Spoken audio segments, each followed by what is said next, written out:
On July 3rd, 2025, a routine patrol by Detroit police on the east side turned deadly. Just after 10:30 p.m., officers from the 9th Precinct spotted 3 masked teenagers lingering near a long vacant building, well past the city's juvenile curfew of 10 p.m. for those under 16.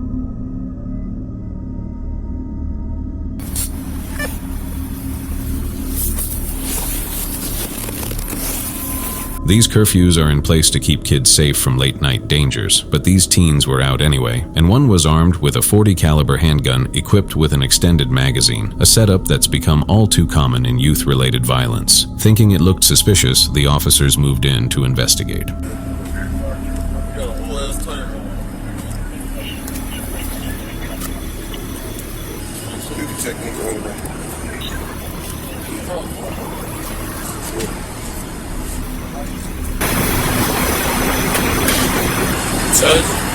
What, you know me? I don't know you. I'm not from campaign, brother. Make sure y'all straight. What's your name, man? Yeah, and under your hoodie? Yo, good. Under your hoodie? How do you spell that? Under your hoodie. Yo. You good? Under your hoodie? No, I'm good.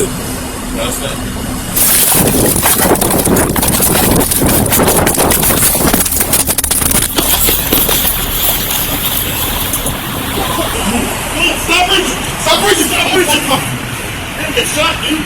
Stop! Get the fucking shot! They quickly detained one 16-year-old without issue, but the other 2 bolted, sparking a foot chase through the dimly lit area. In the struggle to apprehend one of the fleeing suspects, things turned chaotic.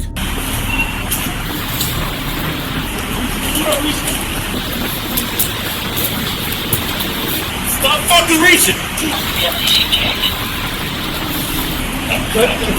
Ready to go. Stop fucking shoot you! I'm gonna fucking shoot you! He's got his hand on him. He's got his... Alright, he's off. You ready? He's got his hands on him. Put your hands behind the front of the van. Put your hands behind the front of the van.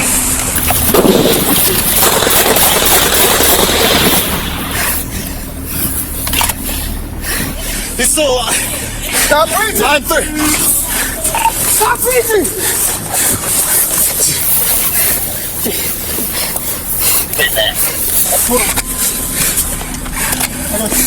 Stop. You got the gun? I'm through now.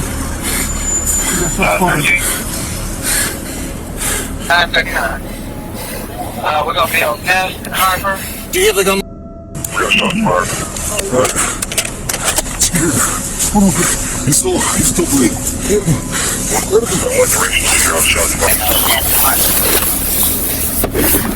On the EMS over here, and Austin Farm Shooter. There's some more cars over here in EMS.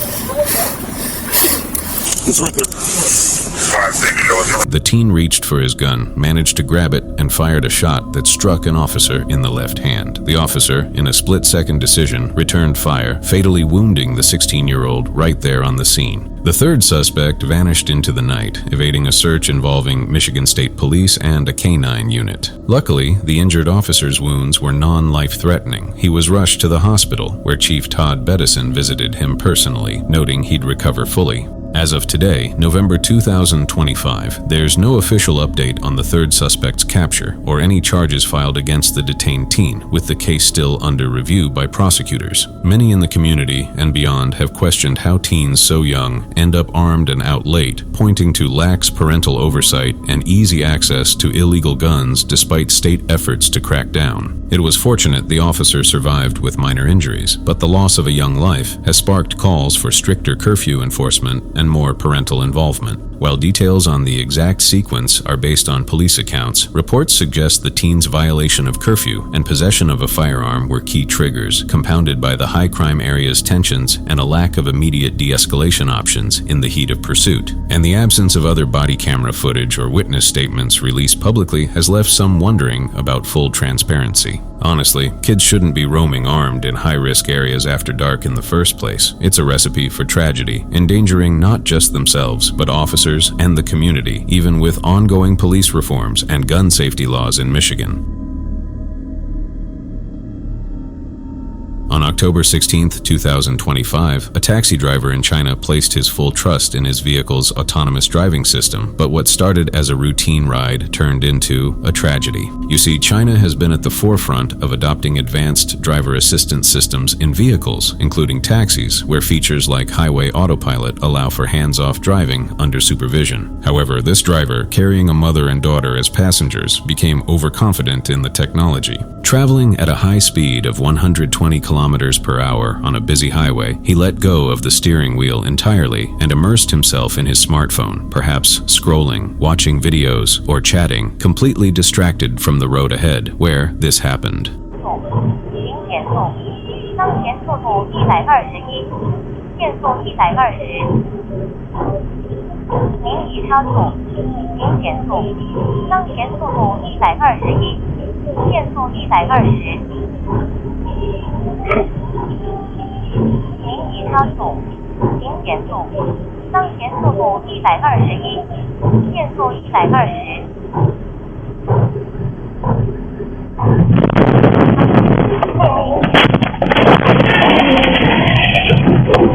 These semi-autonomous systems are meant to enhance safety, but they aren't foolproof, especially in dynamic situations like sudden traffic changes. In this case, the vehicle approached a line of stopped cars in a traffic jam, but without the driver's intervention, it failed to slow down or avoid the obstacle. What followed was sheer horror. The taxi slammed into the rear of the stationary vehicles at full speed, triggering a devastating multi-vehicle pileup. The impact was so severe that the driver was killed instantly from the trauma. Fortunately for the passengers, the mother and daughter survived, though they sustained injuries requiring medical attention. 4 other people in the collided vehicles were also hurt, turning an ordinary day into a nightmare for multiple families. As of now, police investigations point to inattentive driving as the primary cause, fueled by over-reliance on the autonomous function and smartphone distraction. No updates on the victim's long-term recovery have been reported, but the incident has reignited debates on the readiness of such technology. Many are now questioning the safety of these systems when drivers treat them as fully autonomous without proper safeguards like mandatory attention monitors or stricter regulations. It was tragic that the driver's complacency led to this, but thankfully, the passengers' injuries weren't fatal, though without seatbelts or helmets, the outcome could have been even worse. While the exact vehicle model and system details remain unclear, it's believed the accident stemmed from improper use, the driver ignoring the need for constant oversight, combined with the system's potential limitations in detecting static traffic jams promptly. Honestly, drivers shouldn't let their guard down with these technologies in the first place, even if marketed as smart or autonomous. It poses dangers not just to themselves, but to passengers and others on the road, highlighting the urgent need for better education and enforcement to prevent such preventable tragedies.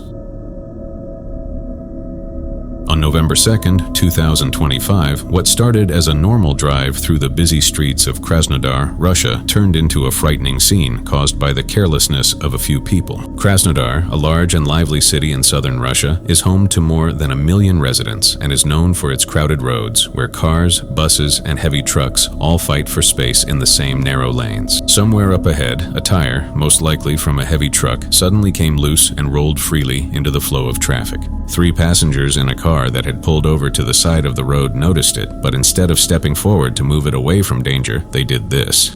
Оно с диском? Оно с диском. Так давай вместе. Идем поглядим. Ну кто-то же отгребет, понимаешь? Да.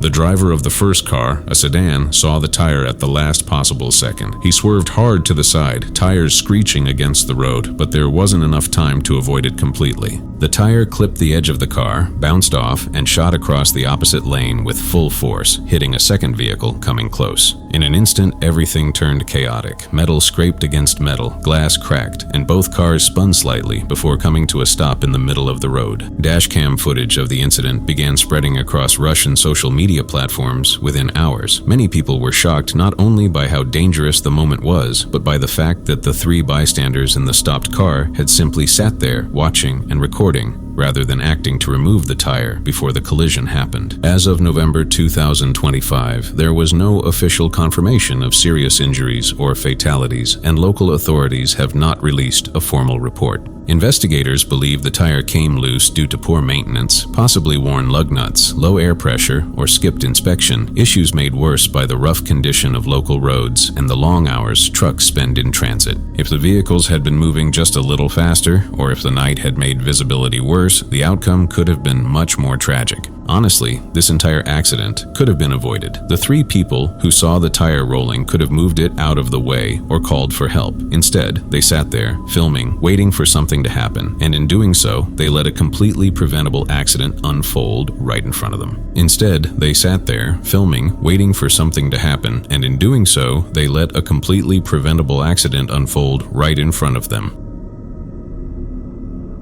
On November 7, 2025, 4 company executives boarded a helicopter for a routine trip across Dagestan, but what followed became one of the most tragic corporate flights in recent years. The aircraft was a Ka-226, a light utility helicopter that has long been used across Russia for short-range transport, rescues, and government missions. The passengers on board were not ordinary travelers. They were top officials from the Kizlyar Electromechanical Plant, or KEMZ, a major defense company known for manufacturing missile launchers and jet components used in Russia's military operations. Among them were Deputy Director Magomedrasul Magomedov, Chief Engineer Sergei Suslov, Chief Designer Sirajuddin Saaduyev, and their driver Islam Jabrailov. They were flying from Kizlyar to Izberbash, a short 125-kilometer journey, likely to discuss factory operations and logistics under the growing pressure of international sanctions. But as the aircraft neared the small coastal village of Achisu, that sense of normalcy ended in seconds. People nearby later said they saw the helicopter flying unusually low over the shoreline, almost as if preparing for a careful landing. Then, without warning, something went wrong.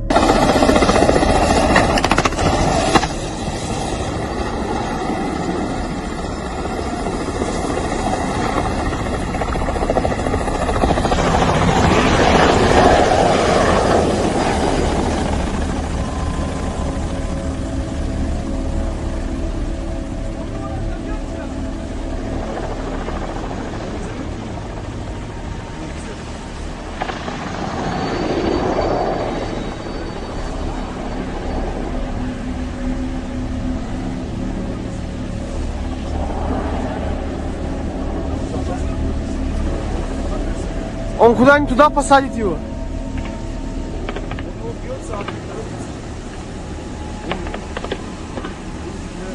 Ой, блин.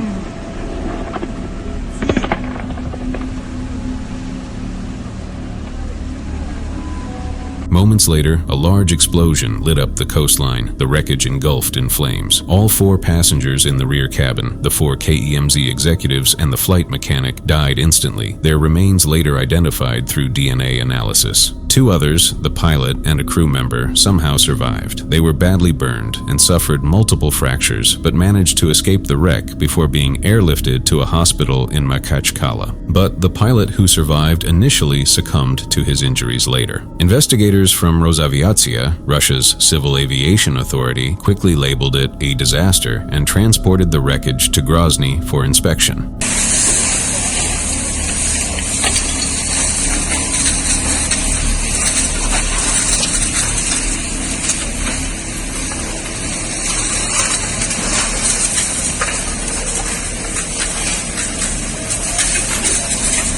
Early reports suggested that the tail strike might have ruptured hydraulic lines, causing an immediate loss of control. Others pointed to deeper issues: aging maintenance standards, shortage of spare parts, and mechanical wear after years of flying under sanctions. There was no distress call from the crew, suggesting the entire event unfolded in a matter of seconds, too quickly for anyone to react. It was only luck that kept one person alive that day. If the pilot's seat harnesses had failed, or if the explosion had spread faster, it might have been a total loss with no survivors. In the end, the crash revealed more than a single mechanical flaw. It exposed the risks of keeping aging aircraft in service under mounting pressure and isolation. For the executives who boarded that flight, it was supposed to be another short journey over familiar ground, but in a place like Dagestan, where even calm skies can turn deadly in moments, that one flight became their last.